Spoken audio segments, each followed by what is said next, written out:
আসসালামু আলাইকুম ভিউয়ার্স, কেমন আছেন? আশা করি ভালো আছেন। আজকে আমি আপনাদের দেখাবো টিপি-লিঙ্ক তিথার অ্যাপ দিয়ে আপনি কিভাবে আপনার অপরিচিত ডিভাইসগুলো ব্লক করবেন এবং কিভাবে আপনি টিপি-লিঙ্ক তিথার অ্যাপ দিয়ে পাসওয়ার্ড চেঞ্জ করবেন। দেখতে পাচ্ছেন আমি টিপি-লিঙ্ক তিথার অ্যাপে লগ ইন করেছি। উপরের টিপি-লিঙ্কের রাউটারটি হচ্ছে আমার লোকাল ডিভাইস, এটা আমার ক্লাউড ডিভাইস। আমি মূলত লোকাল ডিভাইসেই এখন লগ ইন হব। এখানে দেখতে পাচ্ছেন আমার রাউটারটিতে সর্বমোট 4টি ডিভাইস কানেক্ট আছে। এখন আপনারা দেখুন, ক্লায়েন্টে ট্যাপ করলে এখানে আমার ক্লায়েন্টগুলো শো করতেছে। একটি কেবল কানেক্টেড ডেস্কটপ পিসি আছে, বাকি 3টি ডিভাইস ওয়্যারলেসের মাধ্যমে কানেক্টেড।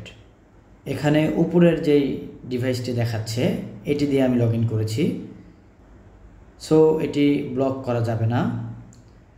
কিন্তু নিচের যে 2টি ডিভাইস আননোন দেখাচ্ছে, এই 2টি ডিভাইস আমি ব্লক করতে পারবো।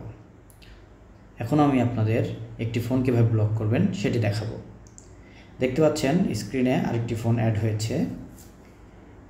এই ফোনটায় আমি ইন্টারনেট পাচ্ছি, এখন ইন্টারনেট চলছে।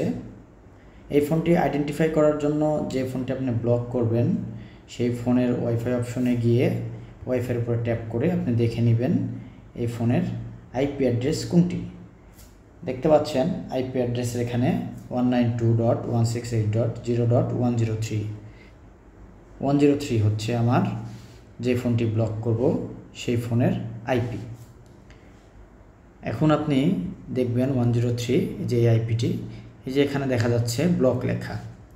ব্লকটাই ট্যাপ করে দিলে কনফার্ম করে দিলেন ব্লক, ডিভাইসটি ব্লক হয়ে গিয়েছে। এখন আমি দেখব এই ফোনে ইন্টারনেট আর চলছে কি না। দেখুন এই ফোনে আর ইন্টারনেট চলছে না। এখন আমি আপনাদের দেখাবো কিভাবে ব্লক ডিভাইসগুলো আপনারা আনব্লক করবেন। আপনি লগ ইন করার পরে ক্লায়েন্টস মেনুতে ট্যাপ করবেন। ট্যাপ করার পরে উপরে ডান পাশে দেখেন একটি লোগো দেখাচ্ছে, এই লোগোর উপরে ট্যাপ করবেন।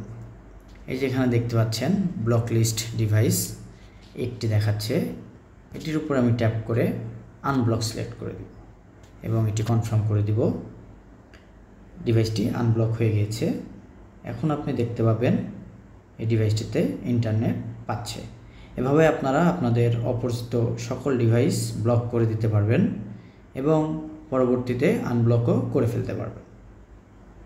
ধন্যবাদ।